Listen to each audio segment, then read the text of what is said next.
रमा नाम की एक स्त्री थी जो किसी गांव में रहती थी। 5-6 वर्ष उसकी शादी को हो गए थे, लेकिन अभी तक कोई संतान नहीं हुई थी। एक बार श्री राधा अष्टमी का उत्सव आया। गांव की औरतें बरसाना जा रही थी। औरतों ने कहा, तुम भी बरसाना चलो, राधा रानी बड़ी दयालु हैं, तुम्हारी गोद जरूर भरेंगी। वह कभी 7-8 दिन अपने घर से बाहर नहीं रही थी। उसके पति और सास ने भी उसे जाने की आज्ञा दे दी थी।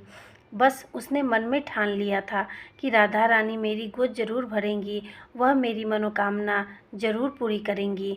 फिर जिस दिन उसे जाना था उसी दिन उसके पैर में चोट लग गई थी, चला भी नहीं जा रहा था। फिर भी वह स्त्रियों के संग यात्रा पर चल पड़ी और सारे रास्ते ट्रेन में राधा कृष्ण का जाप कीर्तन चलता रहा। इस प्रकार सभी स्त्रियों के साथ वह बरसाना पहुंच गई।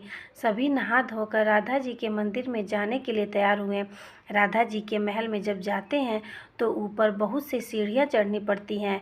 जैसे सीढ़ियाँ चढ़ने लगे वह स्त्रियों को बोली, तुम लोग आगे आगे चलो, मैं धीरे धीरे सीढ़ियों से आ रही हूँ।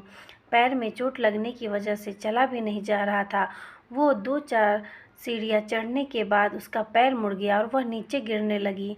तभी एक 7-8 साल की कन्या ने उसका हाथ पकड़ लिया। रमा बोली, बेटी, अगर आज तुम न होती तो मैं नीचे गिर गई होती, फिर मेरा क्या होता।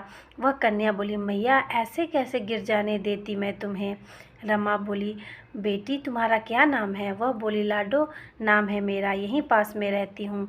वे दोनों सीढ़ियों पर बैठ गए। लाडो कहने लगी, मैया, मेरे लिए क्या लाई हो। न जान न पहचान और लाडो ऐसी बात कर रही है, रमा ने सोचा। फिर रमा ने कहा, लाडो, मैं कल तुम्हारे लिए लेकर आऊँगी, बताओ तुम्हें क्या पसंद है।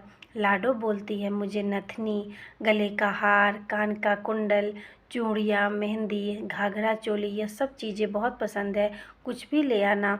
इतना कहकर वह बालिका भाग गई। जैसे तैसे रमा भी मंदिर में दर्शन करके घर लौट आई। आकर सोचने लगी उस बालिका के बारे में और बाजार में उसने गले का हार, चूड़ियाँ उसके लिए लाई। अगले दिन वहीं जहाँ मिले थे वहाँ लाडो का इंतज़ार करते मिली।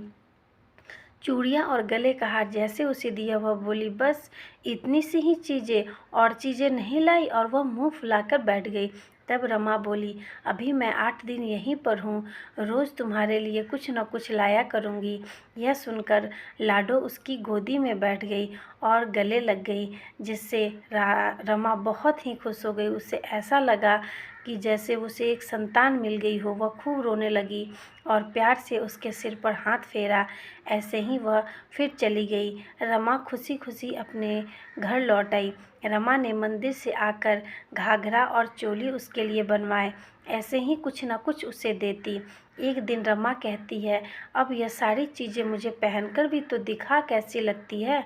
लाडो बोली, कल राधा अष्टमी है, कल पहनूंगी। इस बार लाडो के साथ एक लड़का भी था।